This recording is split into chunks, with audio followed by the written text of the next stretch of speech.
Hello. Hello. Hi. Hello. Hey, how's everyone? Quiet. Good. How are you, Lois? Who's got the dog? What kind? Basset Hound Wire Hair Terrier. Cool. Going to mute.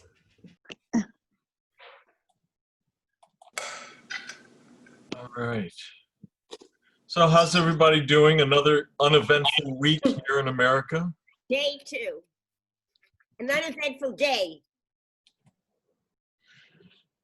Could be that the hostage crisis will soon be concluded.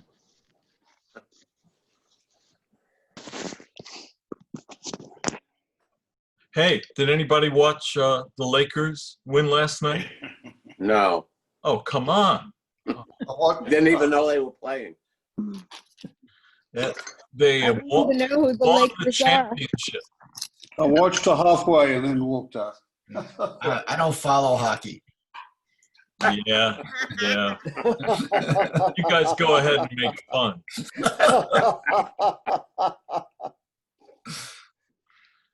For some reason, John is having trouble joining here. So I don't know why that is. He seems stuck. Let's hope he gets on. If you ever get stuck like that, just get off, try to do it again. Yeah. Okay? All right. Now,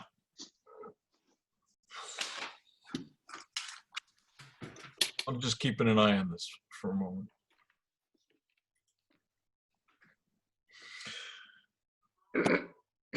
Welcome. How's everybody doing? Okay. Wow. Good. Very Good. good. I In there.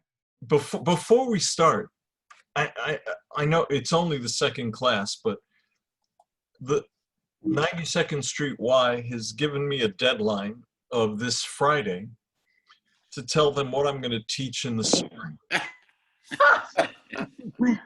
which is late, by the way. It's later than usual. Ay, ay, ay. And so as I was thinking about it, I thought that there's one whole other area of Beethoven's work that I would be interested in covering if people would be interested. So I'm asking you if you're interested, if this is something you would consider. Obviously, I'm not asking you, guarantee you're going to take it, but tell me if this appeals to you. What I'm thinking about is the idea that when we did this, those of you who were with me when we did the symphonies over the summer, we did the odd numbered symphonies, which leaves us With 2, 4, 6, 8. an 8, which are terrific. And 10. They're just less heralded, so to speak. And we also didn't. I'd like to introduce you to 2 or 3, at least 2 of the piano concerti. Yeah. One in G major and then the Emperor in E flat. I'd like to show you what I think are works that reflect almost the apex of the heroic style, which are the Egmont and Corleone overtures. And then I'd like to introduce you guys, if you're game, to a couple of the really large-scale late works. Look at the Hammerklavier Piano Sonata. Yeah. Look at the Diabelli Variation. Aren't you doing that in this course, Louis? Great. No, I'm not going to do the Diabelli Variations in this course, I don't think. I'm not going to do the last quartet with the Grosse Fuge. Oh, you're not? Oh. But to me, that's one of those kind of huge transforming pieces. So, those would be the kind of works I'd be looking to cover. Does that appeal to you? To Yes. more dive Yes. into Beethoven? Definitely. Yes, Louis, it what does. dates are we talking about? It would. I think February 1st is a Monday, so I think we'd be starting then. As if we all know what we're going to February be 1st doing sounds in like February. winter, not spring. No, February starting spring. Yeah, that's the spring semester. Okay, so if another, I'm just trying to get a sense. I don't want to offer something that people aren't interested in, and there's no point. Doesn't help you, doesn't help the why, So if this sounds good, I'll schedule it. Louis, are we probably- not doing, I could may call it just for laughs. I could call it Beethoven at 2:51. Yeah. But I don't. We'll see. I'm not as interested in the symphonies as in some of the other works you mentioned. Yeah, well, the symphonies would take up, we'd do 3 or 4 of them, so they would take up 3 or 4 sessions at the most. Yeah. I have a But, question. the second symphony is really interesting and forward-looking, and the 4th symphony is beautiful, and the 8th symphony is the quirkiest, weirdest one of the whole bunch, So, yes, Robin. Sorry, I didn't mean to interrupt you. Aren't you teaching a separate class on the 4th piano concerto? Yeah, I'm going to do a separate lecture on that. That's the only thing of Beethoven's I'm going to do an individual lecture on. Okay. And if it should happen that everybody wants to do that, I'll know, and I'll leave that out of, the spring curriculum. Okay, any other questions? Yeah, Louis, I want to just, are you saying we're not doing any of the late quartets or the late piano sonatas on this course? No, we're going to do 2 of the late quartets in this course. We're going to do Opus 131, C sharp minor, and we're going to do the A minor quartet in this course. Yeah. And we're going to do at least 1 of the, possibly 2 of the late piano sonatas. We're definitely doing the A flat.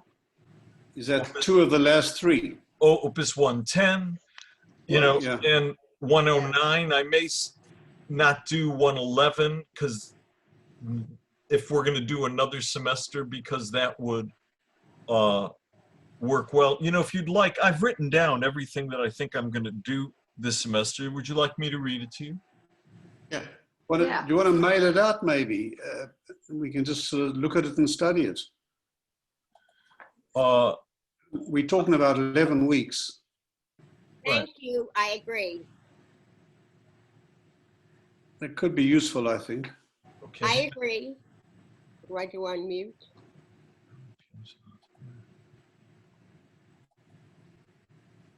Okay. Are we doing the cello sonatas, for example? Not all, but some. Yes. 69? Yeah. Right. Yeah, Which okay. I love. So this week we're going to do, I'm going to introduce the last of the first set of quartets, Opus 18, number 6. Next week, we're going to, and it depends. Sometimes we might be able to do part of a second work, but I'm going to tell you the main event for each week. Next week, we're going to look at the violin sonata, subtitled the Kreutzer, Oh, that's great. Opus 47. The week after that, we're going to look at the second group of quartets and get to know the quartet in F major, Opus 59, number 1. The week after that, we're going to go back to the piano sonatas and look at, for sure, the Appassionata, Opus 57. And if there's time, some or all, I don't know if there will be, of the Waldstein, Opus 53. Then we're going to do the Sonata for Cello and Piano, Opus 69. After that, we're going to do the Archduke Trio, Opus 97. We're going to do another cello sonata, Opus 102, number 2. Then we're going to do, I hope, 2 piano sonatas in one session. We'll see. Definitely piano sonata in A flat, Opus 110, and hopefully piano sonata in E, Opus 109. And then the last 2 sessions will each be taken up by very large quartets. The string quartet in A minor, Opus 132, and the string quartet in C sharp minor, Opus 131. And there's a lot of other things that I even put on this list that I've culled to organize it into what I think is a clear curriculum that'll cover his career. And so if you'd like, I could send that to you, but you'll see the stuff that's not highlighted is the stuff that I'm probably going to leave off for this semester. Okay? Please send, yes. Okay. Thank you. Thank you. Okay. You know what? I don't want to forget. So hold on. I'm just going to do that right now. You're muted, Esther. It's easy to forget. What's that song called? Easy to Remember? So hard to forget. Is that it? Easy to remember and so hard to forget? Yeah.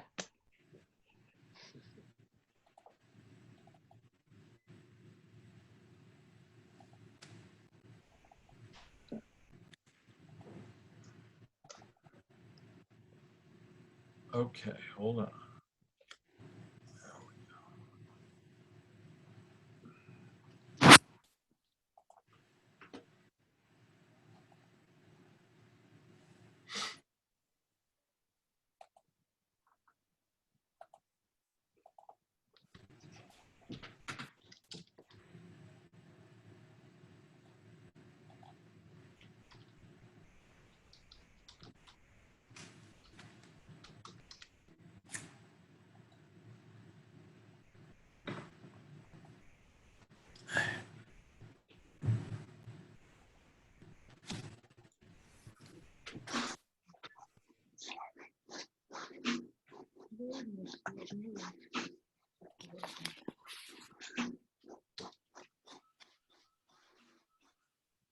Okay.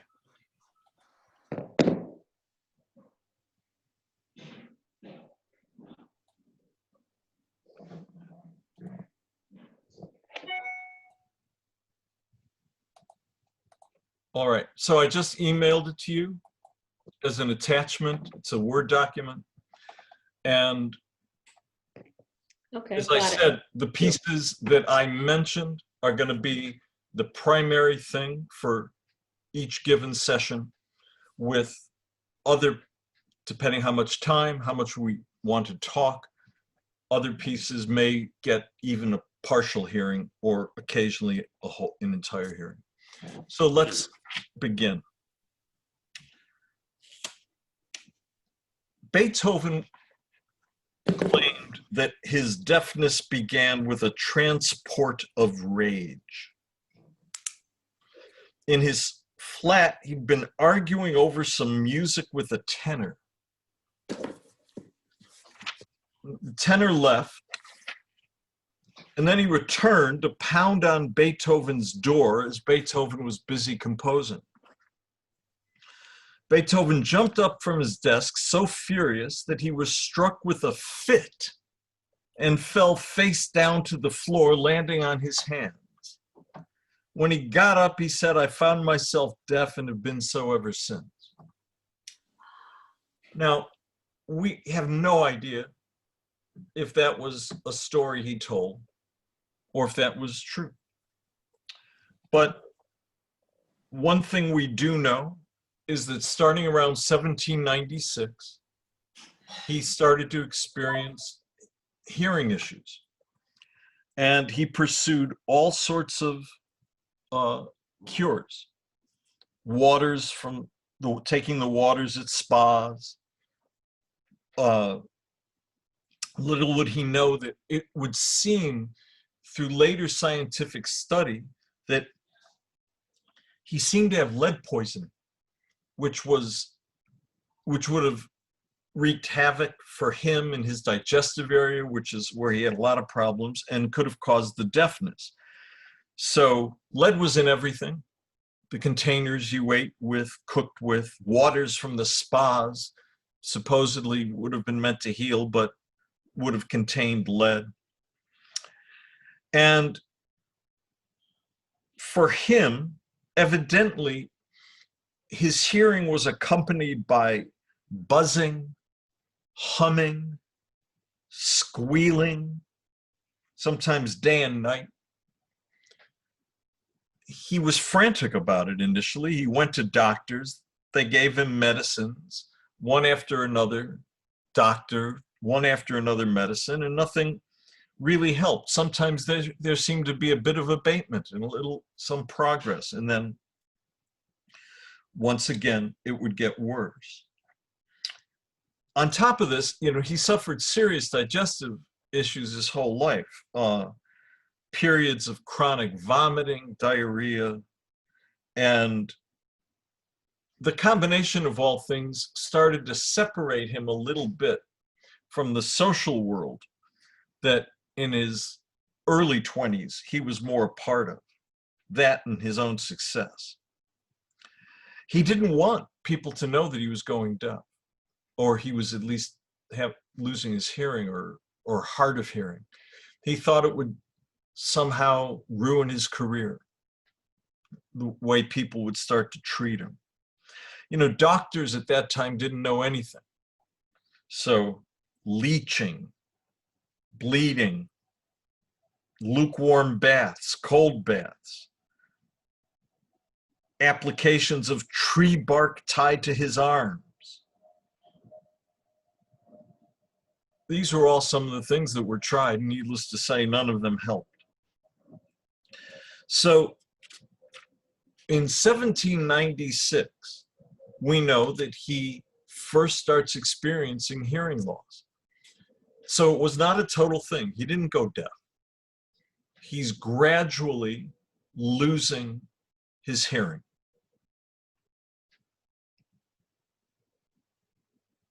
The term that we know for the buzzing and the humming is tinnitus, I believe is how you pronounce it. And personally, I can't imagine having that in my head all the time. So in a literal sense, Beethoven was, as so many humans do on this earth, suffering. And it gradually affects his social world in a rather negative way. But one could argue in the long term, perhaps it had unexpected effects, even for the positive, on his music. He kept performing. He could still hear. He kept performing.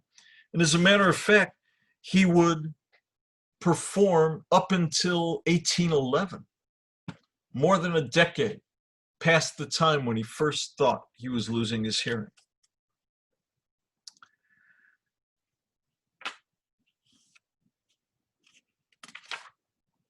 Tonight, I want to talk about the year 1800. If you were with me this summer, you know that's the year that he premiered his first symphony, which was a large public coming out for him. Remember, at this time, there was a clear distinction between the sense of the large public work and the smaller, more intimate private work, the orchestral work as opposed to the chamber work. And it was assumed that the orchestral pieces were made for the larger audience and would be written to be a bit more populist and accessible. And his first symphony had fared well, was well received, and with it, though we may hear it today as the most straightforward in the late 18th century style of Beethoven's symphonies, at the time there was still enough fresh about it that reviewers would call it novel, unusual. But he had made his large public offering. It had been accepted. There's no question he's at this point the leading composer of his generation.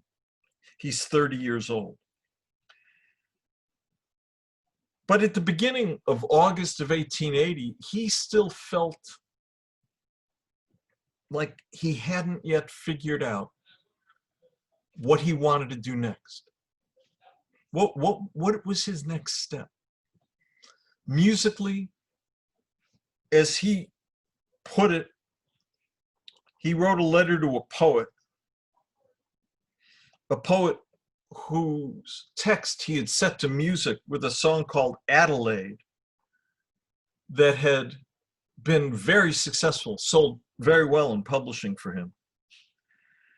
And to this fellow artist, he revealed a bit. He said, "You yourself are aware what changes a few years may produce in an artist who is constantly progressing. The greater the strides he makes in his art, the less he is satisfied with his earlier works."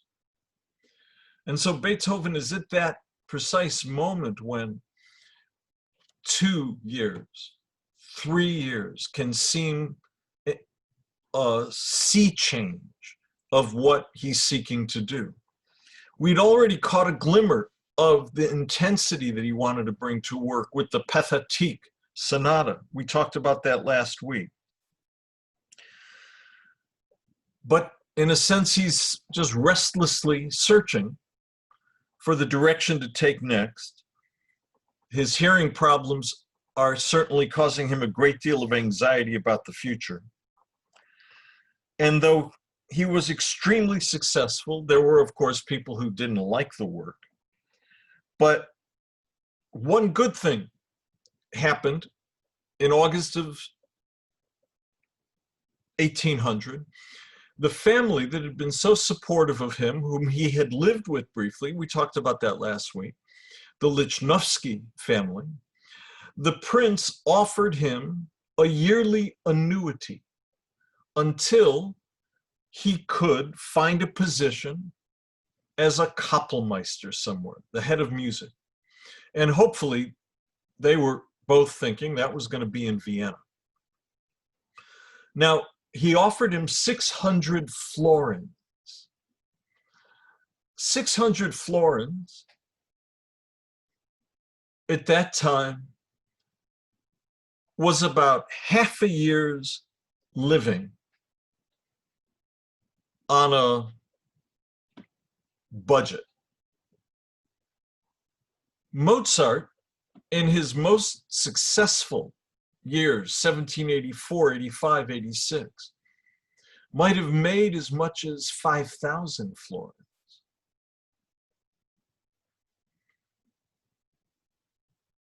Haydn was being paid at this time, well, let's go back to 1790 when he left the Esterhazy family's steady employment.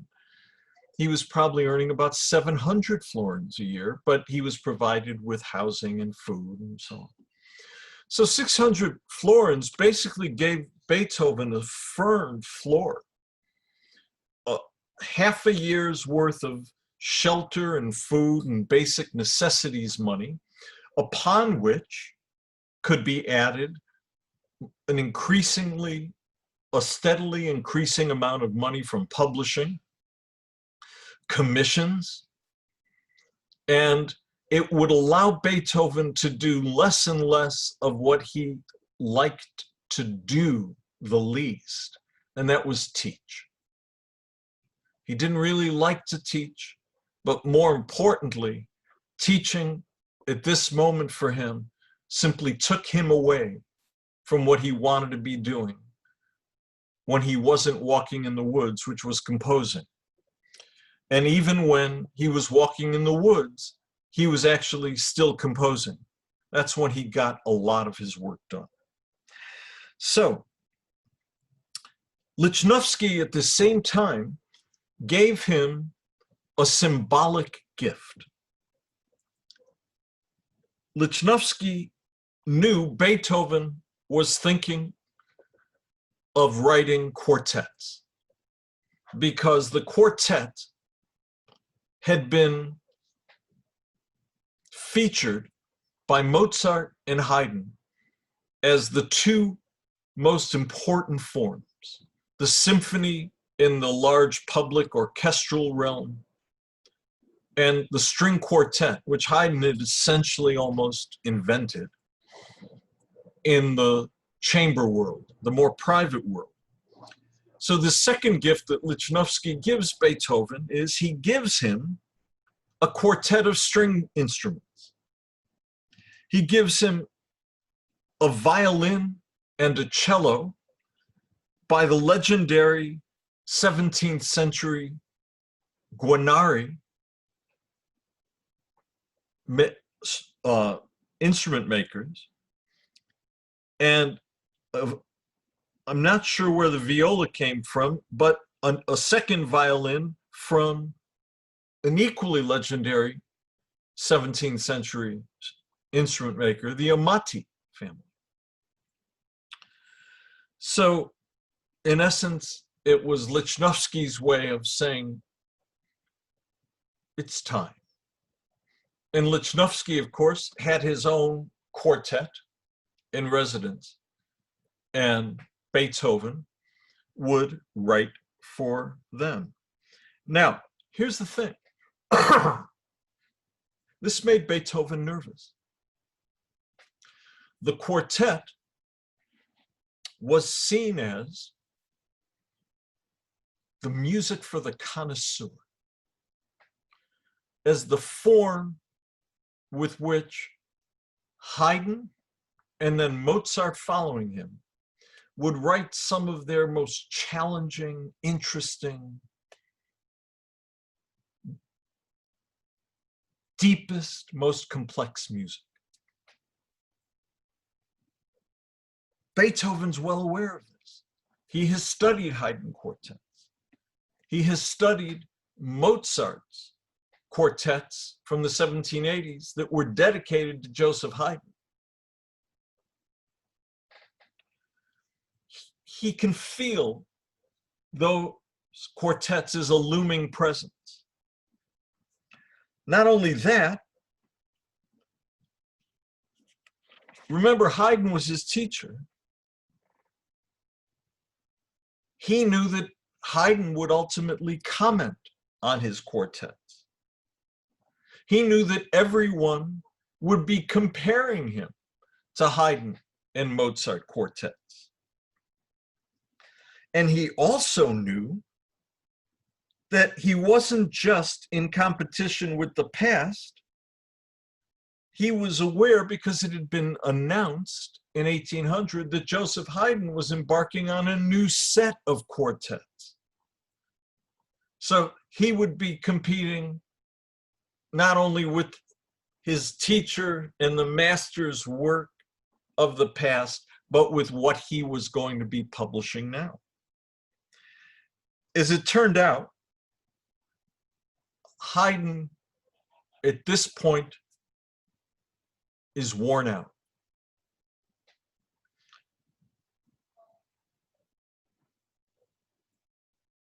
As I recall, I think he finished one or two of the quartets of this new set and then stopped, literally stopped, at the beginning of a movement. And I have a photo that I took when I was at Haydn's house in Vienna a couple of years ago, where on this manuscript page, he essentially said, I am done. I have no more energy. He just wrote it right on the page where he stopped working, and that was it. But Beethoven did not know this yet. So this idea of the quartet, it was a private thing. Different aristocratic families who supported music would often support their own quartet. There were no public quartets yet. The quartets were never played in public concerts. They were in the realm of the court. And they were written to flatter that upper class, musically educated audience of patrons with music that was clever and music that had more depth and surprise and less of a populist tone.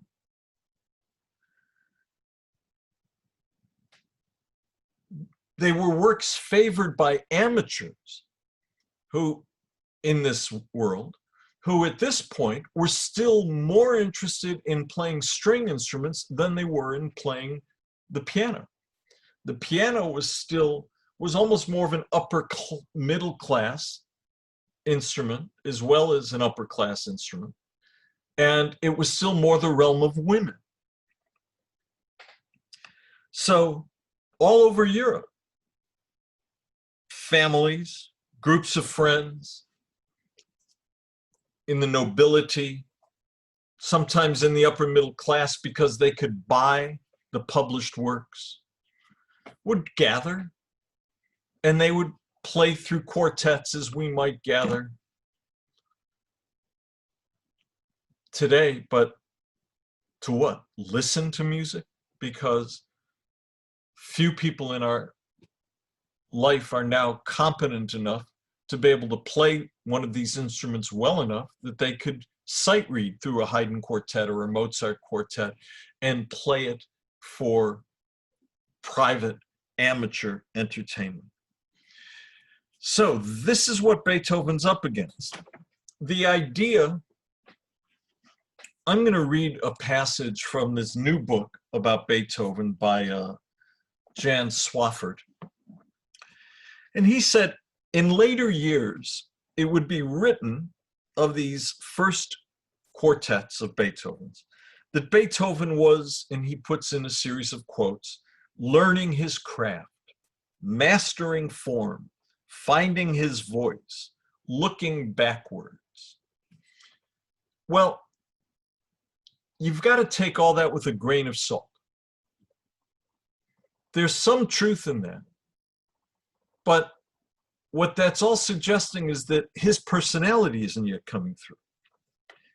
And what Swafford says is the quartets show him already a master craftsman, already with a mature understanding of form and proportion, though of course that would deepen and broaden with time. A composer who had already found much of his voice, true, but not yet fully, and not yet fully settled into what he had found. So compared to other quartets of the year and thereabouts, 1800, Beethoven's works are not retro. They're not backward looking. They are contemporary.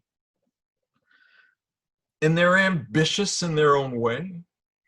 And we have clear moments when it seems that he's building directly on Haydn, and then moments when it seems his own sense of self is emerging, his personality, as we spoke of with the Pathétique in the Moonlight, is emerging strongly. So back then, you would publish quartets in sets of 6. That's what was common. So in the set of 6, you're not just writing an individual quartet. You're writing a quartet that must have its own individual character, but needs to then also provide balance and variety and contrast within this set of 6 that are all going to be published together, like the 6 Brandenburg Concerti, each one having its own distinct character. That's back then the idea. By the late quartets, 20 plus years later, each quartet will have its own opus number. Each quartet he thinks of as a unique entity unto itself. At this point, partially out of common practice, they're still part of a larger set. So there are 6 Opus 18 quartets. And the one I want to focus in on today is the last of these, what we call Opus 18 number 6. And with this, Beethoven hints at something he's going to be doing more later, picks up on something he did the previous year in 1798, because these were mainly written in, or 2 years before 1798, with the Pathétique, where it seems like he's trying to reach beyond just music. Now, just music, I don't mean it that way, but music that has no extra musical connotation except what we bring to it. What later would become known as absolute music, we could contrast with the fact that Beethoven named that sonata in 1798 the Pathétique. So him telling us that he was reaching for a kind of unprecedented level of pathos, emotion in that work. So with this one, he will do the same thing. In Bonn, he was the student of a fellow named Christian Neef, N-E-E-F-E. And Neef had written that a composer must be a student not just of notes, but of humanity. He must make meticulous acquaintance with the various characters of men, with the passions. One observes the nuances of feelings or the point where one passion changes into another. That's what Beethoven had been taught. And he had certainly watched his own progression of feelings over the years, which could be quite volatile. And now he's going to write a piece which we will see has parts of it that will associate more with his full maturity. Because the last movement will be called the Melancholy, and will be quite startling in context of a quartet, that it not only is trying to express that, but it's trying to express that and tell us that it takes on this extra musical content. None of Mozart's quartets do that. I mean, I know a lot of Haydn quartets. I don't know all of them, but I've studied a lot of them, and I can't think of one that attempts to do that. Some of them have been given names by others as a way to label or remember them, but this is Beethoven.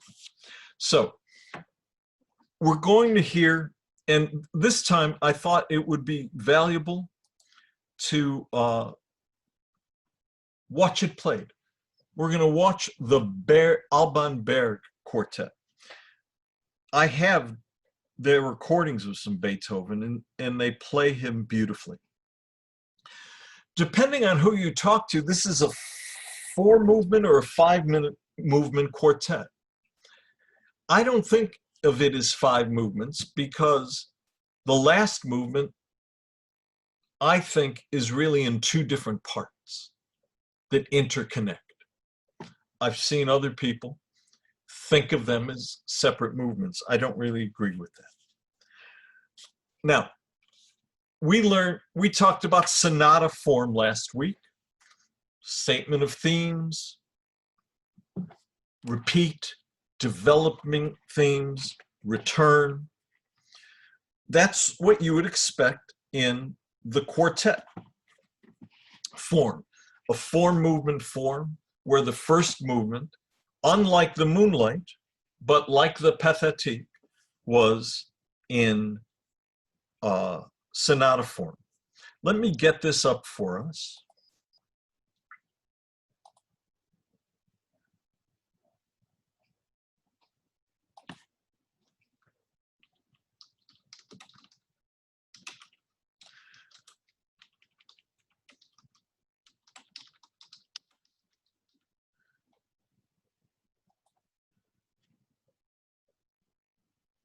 Hi, folks. I just got a note from one of our fellow students who thought there was no class today because of the holiday.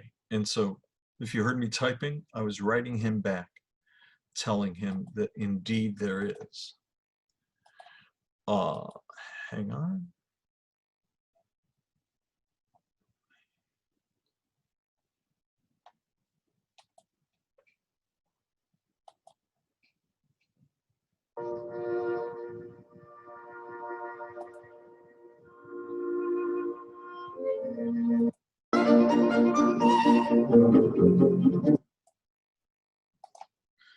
Okay.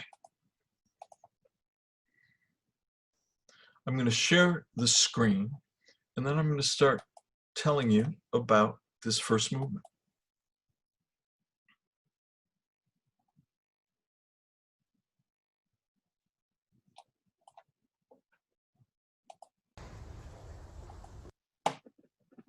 Hang on, I'm trying to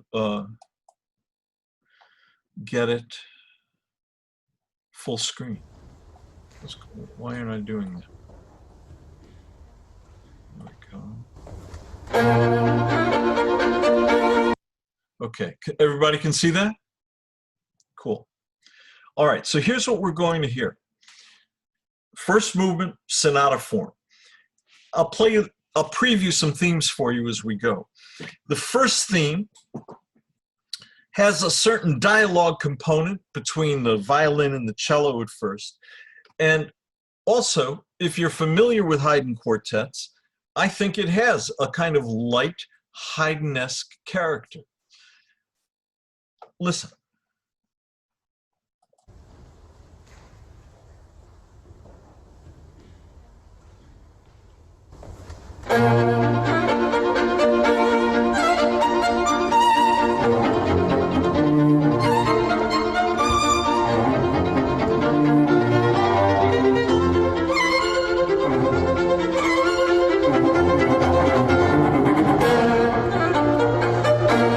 Band on it.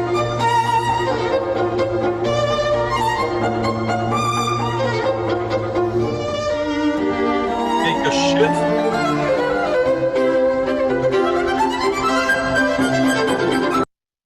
That's what I'd call a transitional theme. It gives you the strong rhythmic thrust, moves at a faster velocity, not in tempo, but in the notes themselves. And it's pushing us to a new place, a new key in the arrival of the second.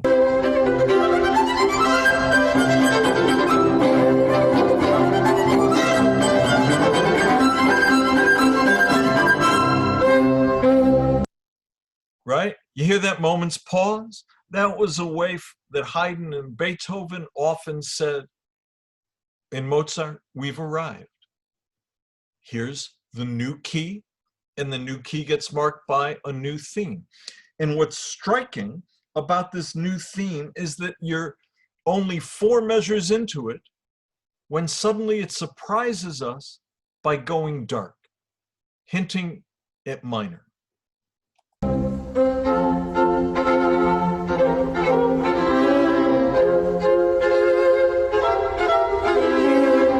You hear that, right? The other thing is you hear it's a kind of long, short, long, almost slightly march-like rhythm. Let's keep listening.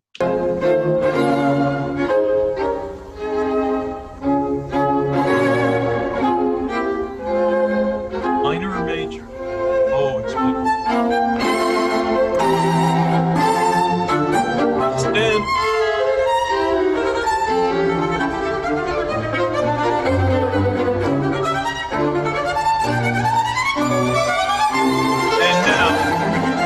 You hear he land da dum.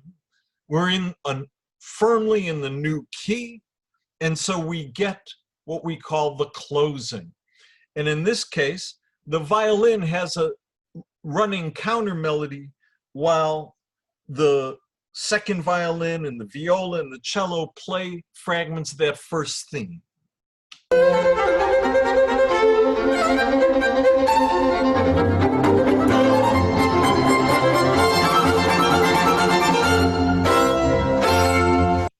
A a firm arrival in the new key, and now we go back and we hear it all again. And then when we continue, we immediately shift keys and we begin the expansion, the development, the working out, as Mozart might have called it, which will lead us back to the return. And remember, the return is marked by the first rehearing in full of that main theme, pardon me, in its original key. And when we rehear all the material, some things may change slightly at this point still in history, but the idea is change because now we're going to stay rooted in the home key. And so when we bring this to resolution, we will feel the real sense of resolution. So without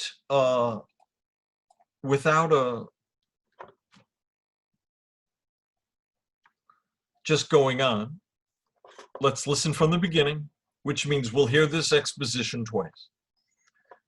Okay, guys, very quickly. Does anybody have any quick questions about anything before we listen? Okay, here we go.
Return.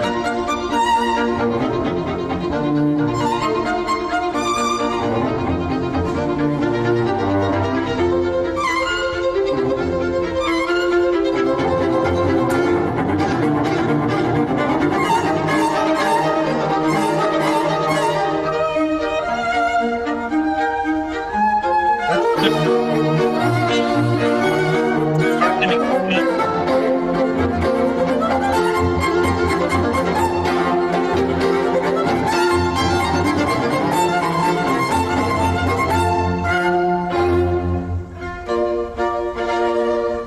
Second theme.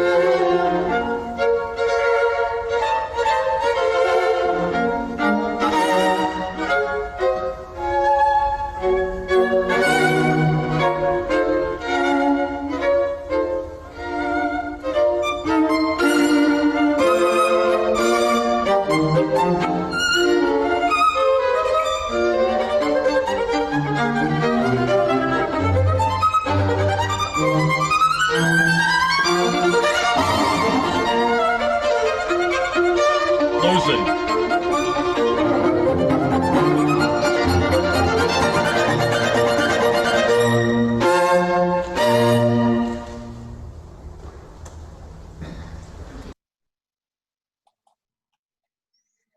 First movement, very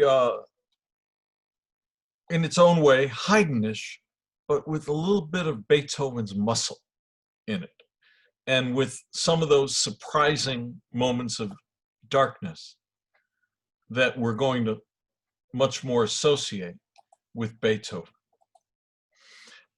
Now, guys, I just got an email from another classmate who is having trouble with the link and has asked me if I could send it. So if you'll allow me a moment, I'm going to, I will do that.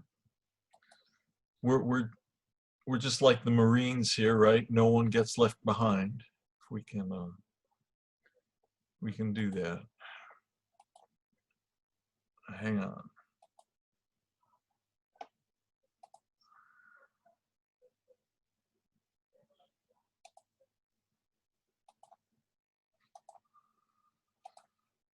Okay.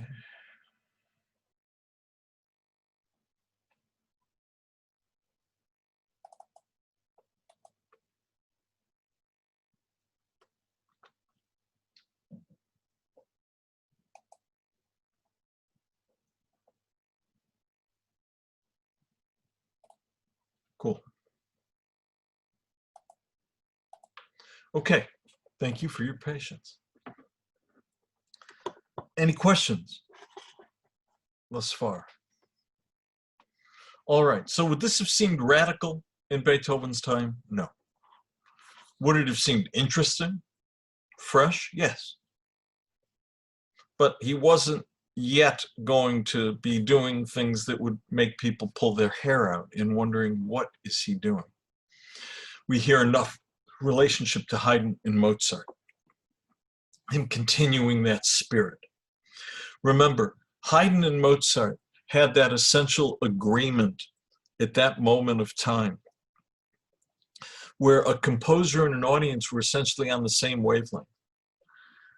They wanted to create a kind of music that would please, charm, move, delight, but not necessarily offend, not do something so radically different that they would completely lose their audience. That's the next generation after Beethoven will start to think that way. And Beethoven's going to move us in that direction through his innovations. But in the 1790s, when he's coming up, the audience and the artists are one. At its worst, it creates a lot of schlock that's entertaining. And at its best, it creates a lot of work that is simultaneously rich in depth, but also entertaining. And remember, the more complex Mozart's work got, the less kinship the audience began to feel with it in the last few years of the 1780s. Second movement. He calls this adagio ma non troppo. Not slow, but not too slow. What we get is essentially a song, a main theme, a bridge, and then we get a departure, like we would in a dance where you'd have a trio, but this isn't a dance, but we get a new melody. So we could call it a second theme. Or we could think of this as A, B, A, and now we're in the middle section. And that too is going to have a main tune and a bridge. It's song. And then we will return. But what's interesting here is at the very end, he hints again at the second theme, as if it was just a shadow of it coming back for the coda.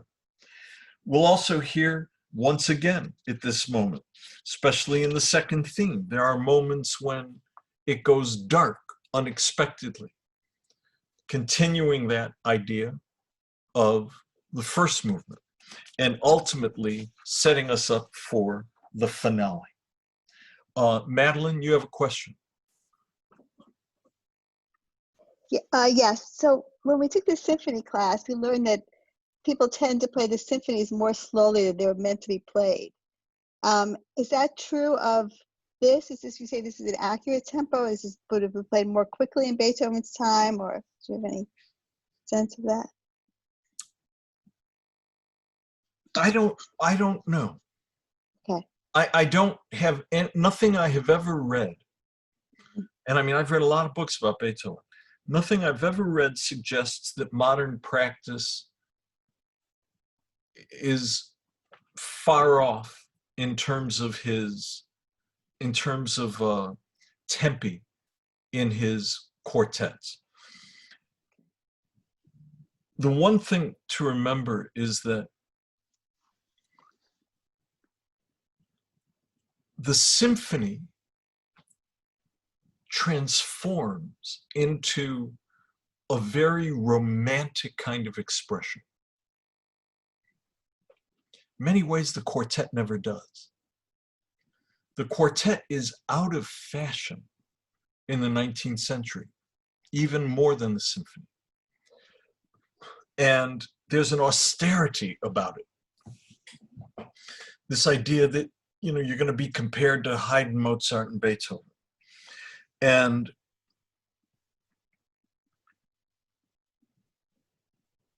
even Brahms's quartets retain a bit more of that sense of the objectivity of classicism, of the classical style. And so the large romantic gestures, you know, it's like, I'll never forget being in Symphony Hall in Chicago, Orchestra Hall it's called, like 1973 or something, 74, listening to Schulte conduct Beethoven's Fifth Symphony.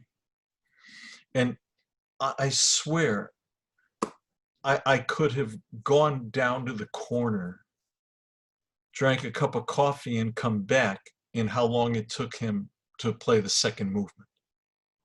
You know, though sometimes the symphony tempos were getting milk for a kind of emotionalism that I think was a result of the romantic gesture.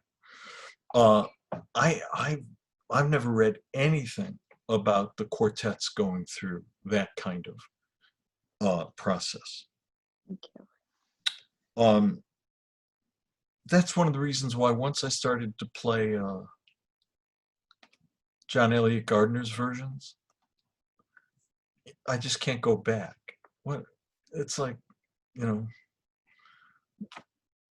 once you've tasted a really great wine, it's hard to drink Richard's Wild Irish Rose again. You know, it's like, no, that's not fair to compare Schulte to Richard's Wild Irish Rose. Now, so Adagio Manantropo, the sense of three-part, two distinct themes, with the first theme returning, excuse me, the second theme returning as coda-ish.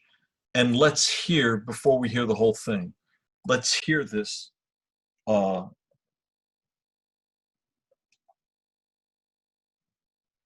opening tune.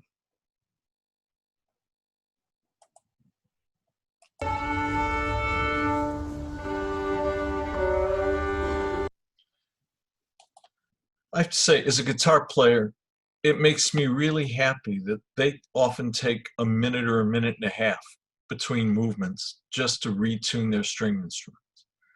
Because you're just up there and you've got to retune, or else you know how lousy it's going to sound. And often in recordings, those moments are left out, and you think, oh, it's just magical. These wooden instruments stay in tune miraculously. Here we go.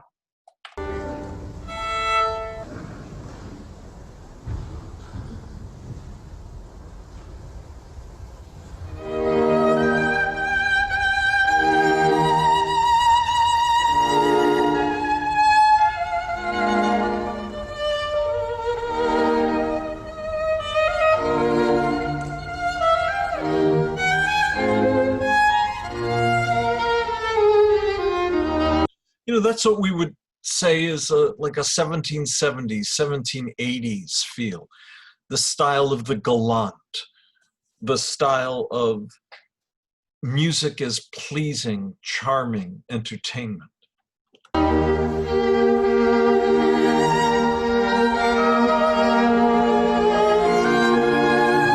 Violin got a counter melody.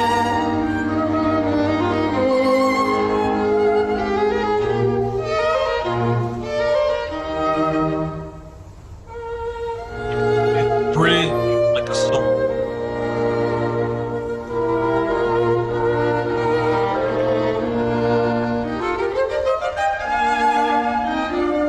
Okay, that's the feel of it. Let's push ahead just for a moment, and I'm going to play you the second theme. We're in a new key, and once again, a few measures into this, he'll surprise us with an unexpected darkening. And the theme itself, the tune, is presented rather starkly. Unison violin and cello, no middle voices. Then the viola will enter in, and for a couple of measures, the unisons create this spare texture. Listen.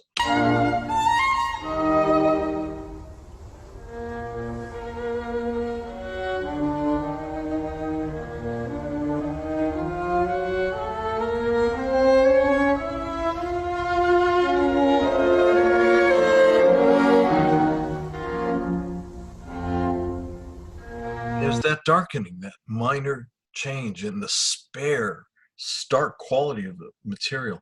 Now listen how the violin's going to play what we call an obbligato, a rapid, attention-seeking solo part, while the other voices are just playing the tune again.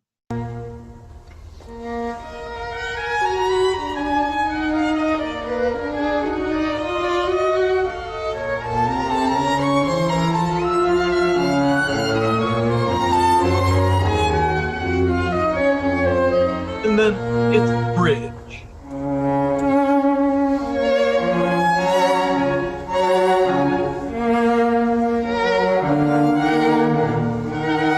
And so on. That's the feel of this material. Two very distinct colors between this light, easygoing, charming main theme and this darker, sparer middle interlude. Let me go back.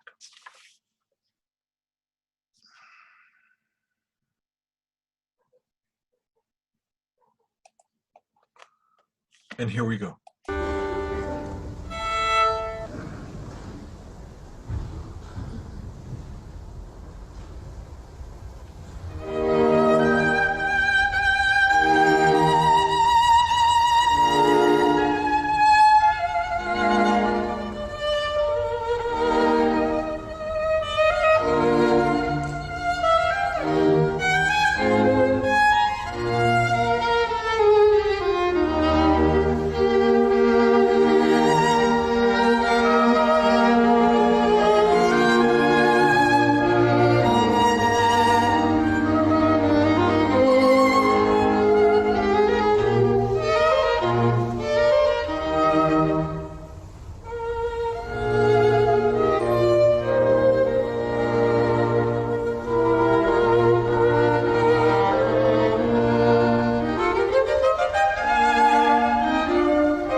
Second theme.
That second theme, coda.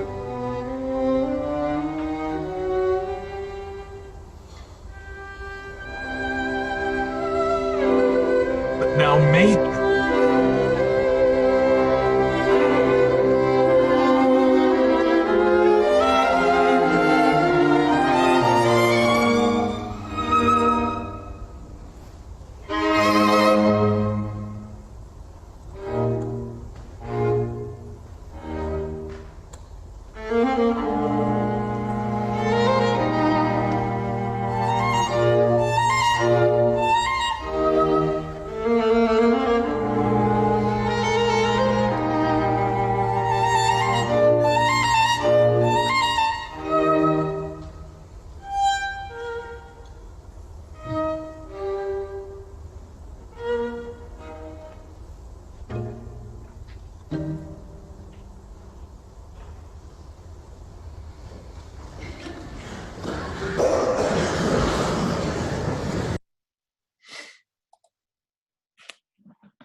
Now, Haydn used to play a lot with rhythm.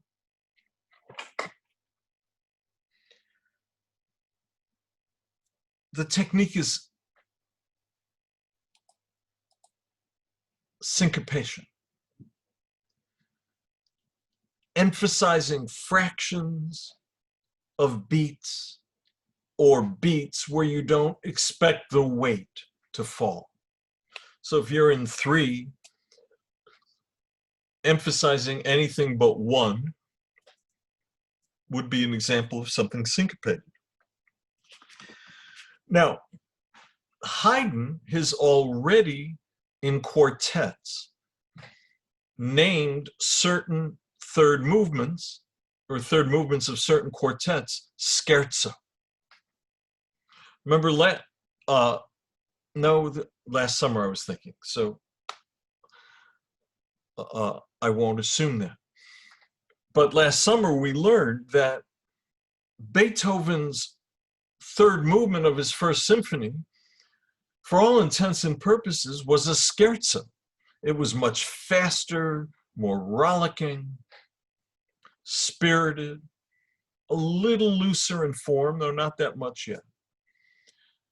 And I think I would have made the point that Beethoven had a precedent, that in some quartets, Haydn had already done that and started calling it a scherzo, where Beethoven, in his first symphony, still called it a minuet. Here, he picks up on Haydn, and before he ever called a movement in a symphony a scherzo, he calls this third movement a scherzo. So we expect it to be at least 3 times as fast as the tempo of a minuet. And we also expect it to have a more song-like interlude in the middle called a trio, and to even follow a song like AABA kind of form in the opening, although the departure, the bridge, will be more free, expansive. But here's the thing that I want to show you.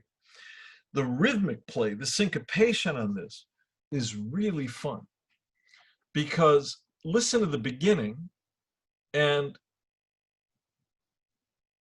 whether you know it or not, you are intuitively, rhythmically, always seeking to sense the one, the first beat of the measure. That's what makes you feel anchored. And when that gets really distorted and you can't feel it, you start to feel like rhythmically, I'm kind of, where am I? I'm teetering here. Listen to what he does with this opening. And then I'll talk a little bit about how he does it.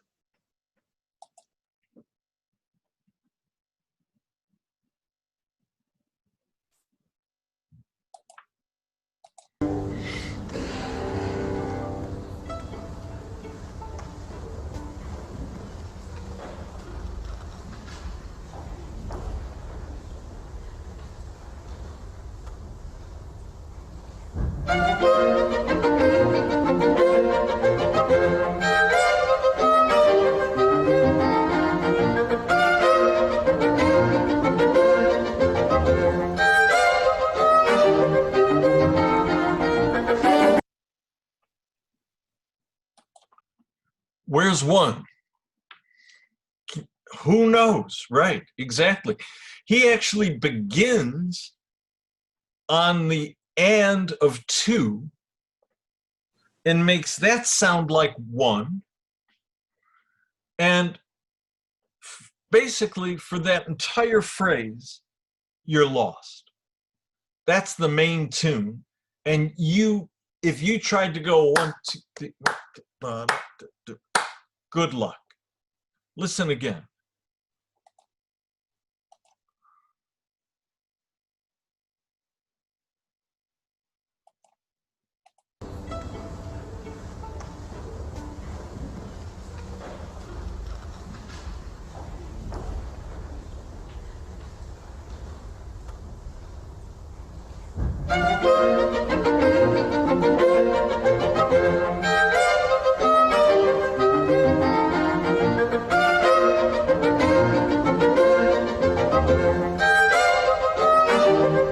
Now, with the bridge, he's going to start to relieve your joyful suffering.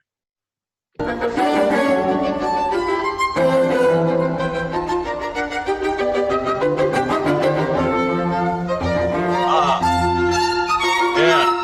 Now we know where one is. One. Oh, it's gone.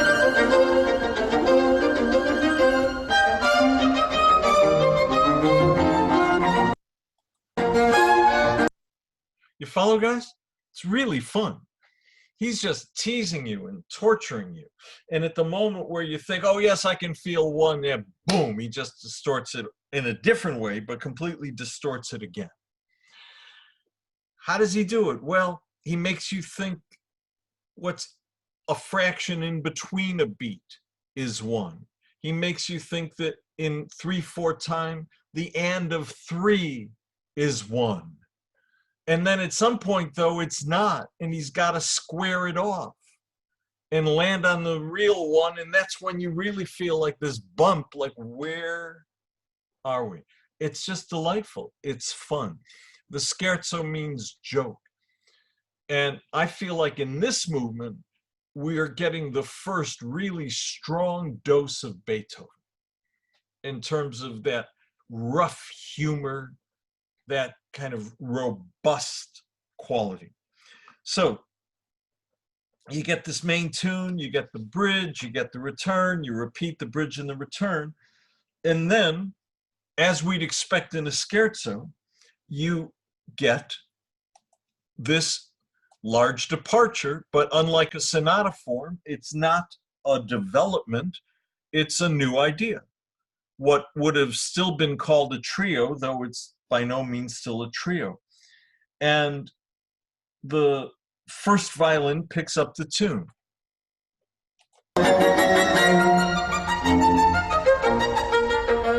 Here.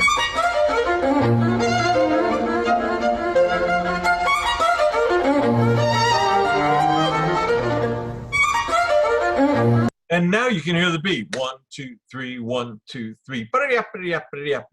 2, 3. Why? Well, the trio was always supposed to be the most folk-like, the simplest, most tuneful section of the whole work. So he relaxes it here, which is just going to make it all the more fun and devilish when you come back to the first section and repeat it. Listen to that one more time, and then we'll go back to the beginning of the movement. Here we are. 1, 2, 3. Repeat that.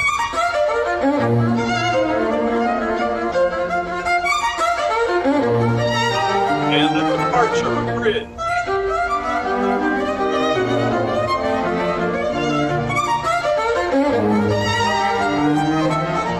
Repeat that. And the return to the second half. Now, listen to this.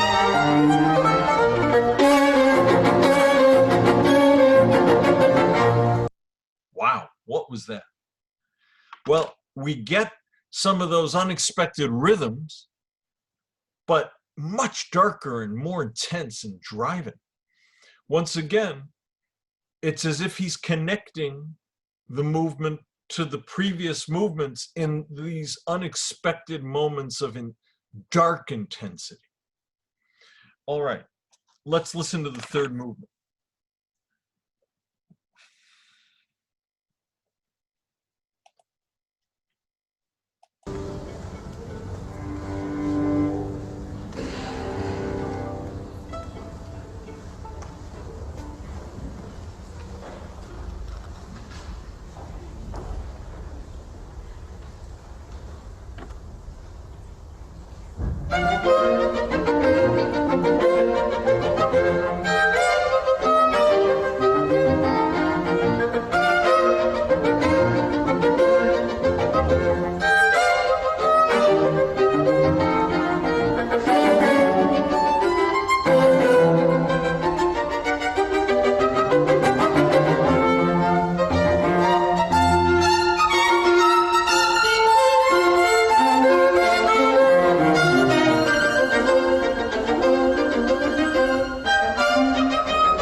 It's interesting to me that in that movement, the rhythmically driving one, the one that has a sense of humor, I think we have thus far in this piece heard the Beethoven that we come to know.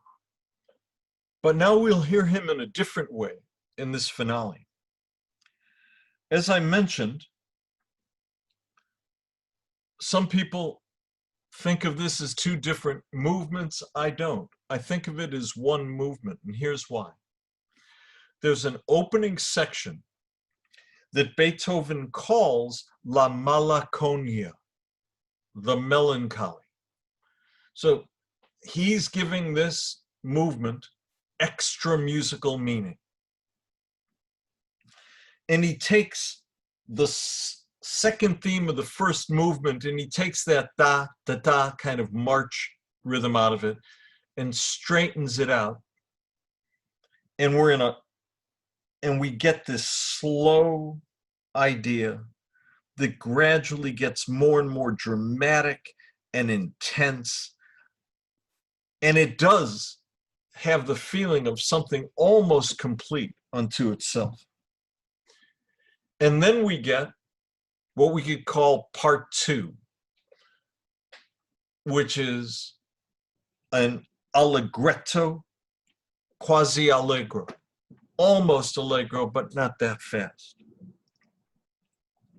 And now we get a dance. But the dance is interesting. It's a bit of a folk dance, but not quite. It's almost as if I'll read to you how Swafford describes it. He goes, where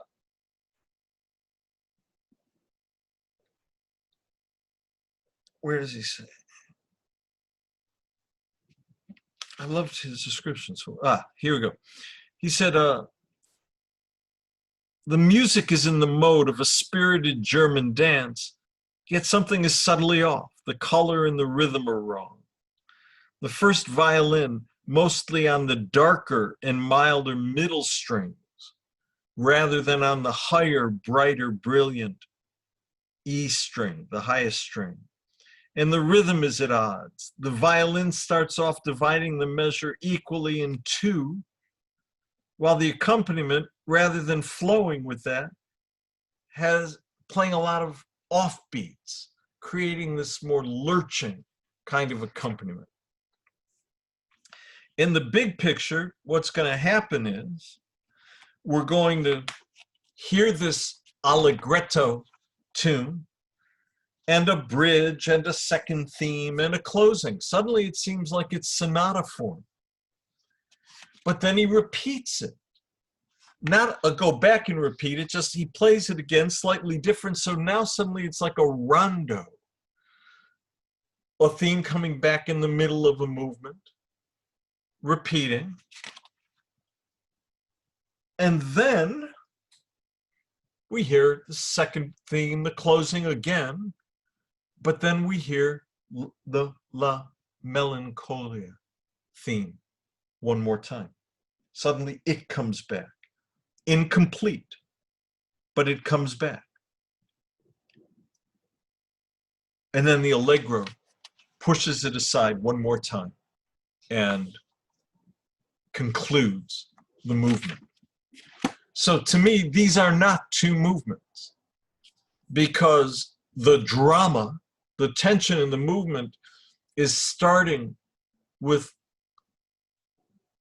the melancholy and then trying to push the melancholy away with this dance-like music, only to have the melancholy one more time rear its head, just like melancholy affects the human condition. But he gives it an optimistic ending. Once again, the melancholy is pushed away. Let's listen.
Minor key, first allegro.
So what do you think?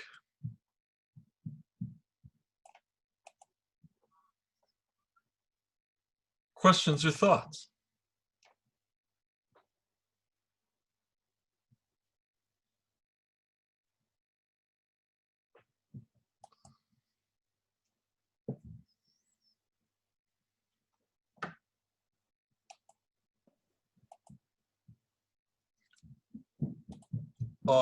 Susan.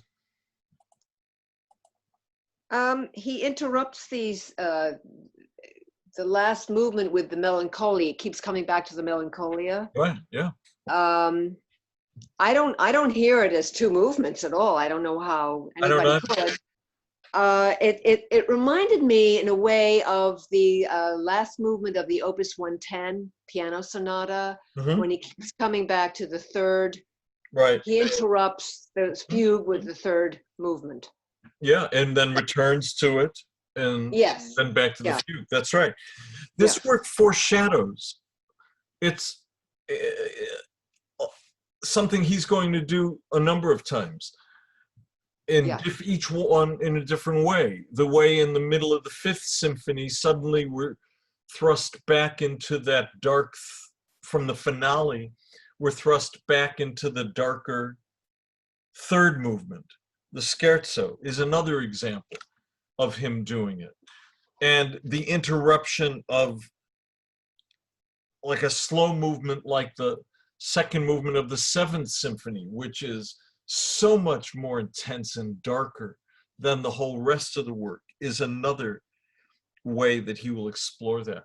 But I feel like the last two movements of the work, we really hear Beethoven's voice crystal clear now. And he wasn't exactly sure where he was going to go from here. He still hasn't found what he would call his new path yet. But we can see he is moving toward it. And we talked about the delight and the surprise of the scherzo, but to me, this final movement is so surprising in how disrupted it is, and how even when he wants to return to that dance theme at a certain point, it comes back in minor and it seems intense instead of joyful, and how he captures that human experience of melancholy, because you can lose it for a while. You can push it off, but then it may intrude again. Did that even have any- intrude on what you use to push it off. You know, it's a matter of will almost, not luck. Well- Right? It's intention. And metaphorically, it's a work that I think starts to reflect this essential struggle directly related to his deafness that Beethoven will experience and manifest in his music from this point forward. Thoughts or questions? I was just going to say that it did reflect a certain feeling about his situation with his hard of hearing. Yeah. You know, we can start to see in a work like this how, as we could with the Pathétique and the Moonlight, that at this moment, he's starting to change the way we listen. That we're starting to associate the art with the artist, not just stylistically, but personally. That the art is a reflection of the artist. They start to merge, and that'll be the assumption of the Romantic style. But that was never the assumption before Beethoven. Okay? It's a complete break from the traditional classicism. This was the first real, and as you said, he's now in uncharted waters. And I think. And what's interesting about that, Martin, is he doesn't even know completely where he is yet. I think this must have been quite a shock to the listeners at the time. You know, it had, because the first two movements I think are rather straightforward for the most part, with the hints of darkness. He wasn't intending to overtly challenge his audience yet. And I think he took them along enough on the ride that they may have been surprised, but hopefully not offended or irritated. Of course, we have no record of how people literally responded to this because there were no public concerts and no public writing about these pieces. But we do know that when Beethoven finished this work, he still felt like he hadn't yet completely come into his own yet. So I'll remind us next week about the Heiligenstadt moment and the beginning of his new path. But I want us to look at another genre. I want us to look at how he handled a duo sonata, the Kreutzer in this case. Okay? Yeah. All right. Be well, take care. Write LeBron James and tell him how happy you are for him. And I will see you next week. Thank you. Thank you, Louis. Oh, You. Thank you. oh, listen, some of you, Sharon, if you want me to write me an email, if you'd like me to send you a link to a recording of this, and I can do that. Sharon's the one who I sent the email to, and she finally got on it around time we did the third movement. All right, guys, bye. Bye. Thank you. Bye. Thank you. Knicks fan, Louis. What, Martin? Are you still a Knicks fan? I used to be, but it's hard to be a Knicks fan Mm, since James Dolan's in charge. You know, it's really tough. yeah. It's like I could never root for the Yankees when George Steinbrenner was there. I just couldn't do it. You know. Bye. Well, I've always been for the Heat because that's where I am. Oh, yeah? But, Oh man, they were great. it was difficult. You know, he won it for us twice. Yeah, Um, they were great. I mean, they've got an amazing young team. yeah, amazing. They just It wasn't until yesterday that it looked like they were at all intimidated. You know, they couldn't withstand it. Right. At the end. but they're an amazing team. I mean, that Lakers team is just so awesome. Yeah. See, look what you guys missed. Bye.